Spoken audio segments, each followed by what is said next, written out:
दोस्तों, सावन मास की शुक्ल पक्ष की पंचमी तिथि नाग पंचमी के नाम से जानी जाती है। शास्त्रों के अनुसार इस दिन अगर नागों की उपासना की जाती है, सर्पों की पूजा की जाती है, तो काल सर्प दोष जैसे महादोष से भी मुक्ति मिल जाती है। साथ ही सर्प दंश का भय भी नहीं रहता। नाग पंचमी के दिन नाग अनंत, वासुकी, शेष, पद्म, कंबल, शंखपाल, कालिया, तक्षक का ध्यान करते हुए नाग प्रतिमा की पूजा की जाती है। तो आज की वीडियो में आप जानेंगे कि साल 2025 में नाग पंचमी कब है, पंचमी तिथि कब प्रारंभ हो रही है, कब समाप्त हो रही है और नाग पंचमी का पर्व कब मनाएंगे, किस प्रकार से नाग देवता की पूजा आराधना करेंगे, पूजा का शुभ मुहूर्त क्या होगा, संपूर्ण जानकारी आपसे शेयर करूंगी आज की वीडियो में। तो बहुत महत्वपूर्ण है आज की वीडियो, पूरा जरूर देखिए और अगर वीडियो अच्छी लगे तो इसे लाइक भी जरूर कीजिए, क्योंकि आपके लाइक्स, आपके कमेंट्स मेरे लिए बहुत महत्वपूर्ण होते हैं। यही एकमात्र जरिया है जिनसे मुझे पता चलता है कि आपको ये वीडियो अच्छी लगती है और आपके लिए ये वीडियो उपयोगी है। तो अगर वीडियो अच्छी लगे तो लाइक तो जरूर ही किया कीजिए। सबसे पहले जानते हैं कि नाग पंचमी का महत्व क्या है, मनाई क्यों जाती है नाग पंचमी। देखिए, पौराणिक कथा है कि अभिमन्यु के पुत्र राजा परीक्षित की मृत्यु नागदेव के डसने से हुई थी और पिता की मृत्यु का बदला लेने के लिए उनके बेटे जन्मेजय ने सर्पों को मारने के लिए नागदाह यज्ञ किया, जिसमें कि संसार के सारे सर्प जलने लगे। सर्पों ने अपने बचाव के लिए आस्तिक मुनि की शरण ली।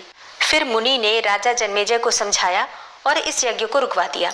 अब जिस दिन ये घटना हुई उस दिन सावन मास की शुक्ल पक्ष की पंचमी तिथि थी। उस दिन आस्तिक मुनि के कारण ही नागों की रक्षा हो पाई और तभी से नाग पंचमी मनाई जाती है और ये दिन नाग देवता को समर्पित होता है।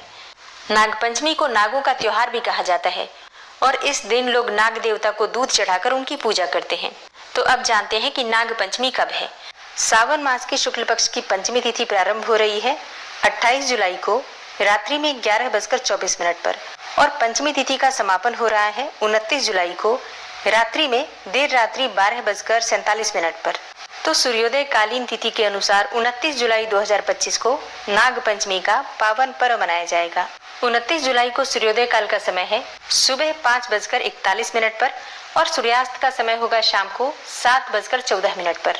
ब्रह्म मुहूर्त सुबह 4:11 से सुबह 4:52 तक और अमृत काल का समय होगा सुबह 11:41 से दोपहर 1:25 तक। बात करें अभिजीत मुहूर्त की तो 12 बजे से 12:55 तक अभिजीत मुहूर्त रहेगा दोपहर में। अभिजीत मुहूर्त में आप कोई भी शुभ कार्य कर सकते हैं और राहु काल, जिस समय में आपको कोई भी कार्य नहीं करना है, वो समय होगा दोपहर में 3 बजे से दोपहर 4:30 तक। देखिए, जितनी जल्दी हो सके नागपंचमी की पूजा कर लेनी चाहिए। इसीलिए प्रातःकाल ब्रह्म मुहूर्त में उठकर और स्नान इत्यादि करके, इसके बाद साफ स्वच्छ वस्त्र धारण करके सबसे पहले भगवान सूर्यदेव को जल दीजिए। उसके बाद अपने घर के मंदिर में आकर विधि विधान से भगवान शिव की, माता पार्वती की और जो भी देवी देवता आपके घर में विराजित हैं, सबकी पूजा कर लीजिए। फिर एक चौकी पर सफेद वस्त्र बिछाकर उसी पर नाग देवता की तस्वीर या फिर मूर्ति जो भी आपके पास है स्थापित करके विधि विधान से पूजा कर लीजिए। अब एक और चीज आपको ध्यान रखना है, आपके पास नाग देवता की तस्वीर नहीं हो सकती है, तो ऐसे में आप क्या करेंगे, भगवान शिव की अगर फोटो है, शिवलिंग है, तो उनके ऊपर तो नाग देवता रहते ही हैं, आप उनकी पूजा कर लीजिए। तो नाग देवता की पूजा उनके साथ ही हो जाएगी। इसलिए भगवान शिव की आराधना आज करनी चाहिए, क्योंकि भगवान शिव के मस्तक पर नाग देवता विराजित होते हैं। जब हम शिवलिंग का अभिषेक करते हैं, पूजन करते हैं, तो नाग देवता की पूजा भी हो जाती है। घर के आसपास शिवालय है तो वहां जाकर भी पूजा कर सकते हैं, नहीं तो अपने घर में भी कर सकते हैं। वैसे नागपंचमी की पूजा की बहुत सारी अलग अलग विधियां होती हैं, क्षेत्रों के अनुसार, अपने घर के अनुसार, परिवार के अनुसार, जो भी परंपरा हो आपके यहाँ की, उसके अनुसार आप पूजा कर सकते हैं।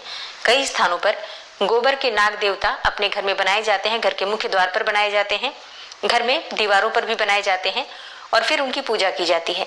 नाग देवता को दूध चढ़ाया जाता है और इसके साथ ही जो खील दिवाली वाली होती है, चावल वाली जो खील होती है, वही चढ़ाकर नाग देवता की पूजा की जाती है।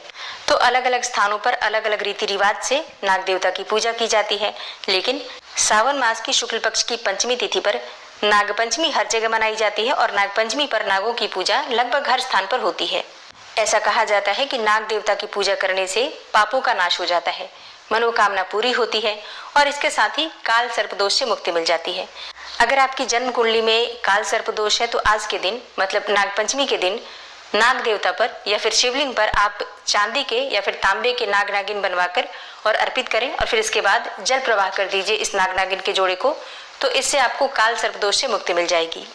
जिनकी जन्म कुंडली में काल सर्प दोष है उन्हें हर नाग पंचमी पर नाग नागिन का जोड़ा इसी प्रकार से भगवान शिव को अर्पित करने के बाद जल प्रवाह जरूर करना चाहिए। ऐसा अगर आप हर नाग पंचमी पर करते हैं तो निश्चित ही आपको काल सर्प दोष का जो दुष्प्रभाव है उससे मुक्ति मिल जाती है, राहत मिल जाती है। दोस्तों, उम्मीद करती हूँ कि आप हमारे चैनल पर आने वाली शिव महापुराण की कथा और सावन मास की कथा भी जरूर सुनते होंगे। नाग पंचमी से संबंधित ये वीडियो आपको कैसी लगी कमेंट बॉक्स में जरूर बताइए। और अगर आप चैनल पर पहली बार आए हैं, अभी तक आपने चैनल को सब्सक्राइब नहीं किया है, तो आज की वीडियो अगर आपको अच्छी लगे तो चैनल को सब्सक्राइब करके बेल आइकन को जरूर प्रेस कर लीजिए।